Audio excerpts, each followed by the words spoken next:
Good afternoon guys, good afternoon mga ka-technician, mga ka-raktik. Welcome back to my YouTube channel.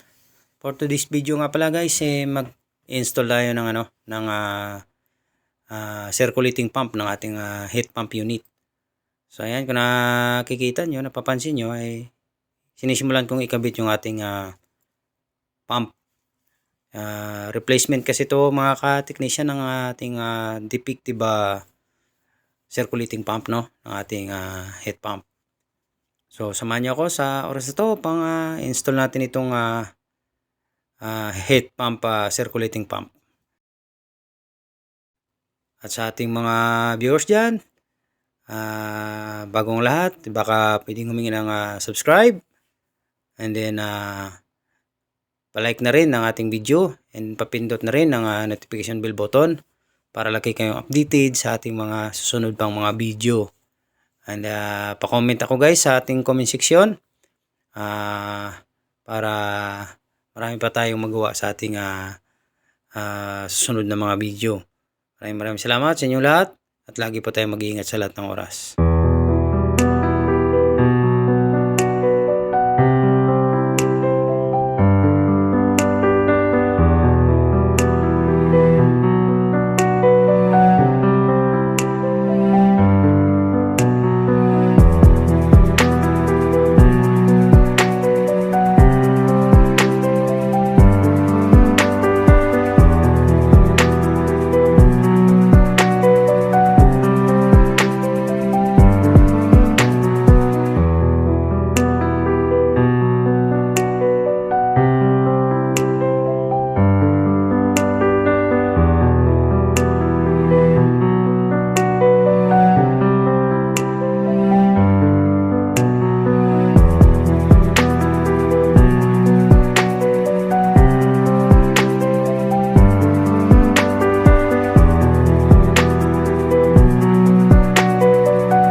So start up na tayo mga ka-technician.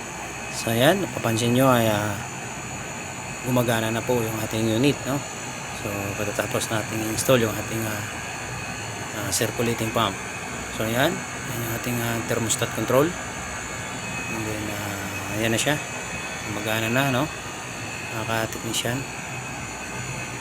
Operational na po yung ating unit. So maraming salamat sa inyong panonood mga ka-technician, sa ating mga viewers dyan, sa walang sawang panonood sa ating mga video. Maraming salamat sa inyong suporta. Sana ipatuloy nyo pang suportahan yung ating YouTube channel. So, thank you sa inyong lahat. Naway pagpalain kayo ng ating Panginoon at lagi kayo mag-ingat sa lahat ng oras. Thank you and God bless.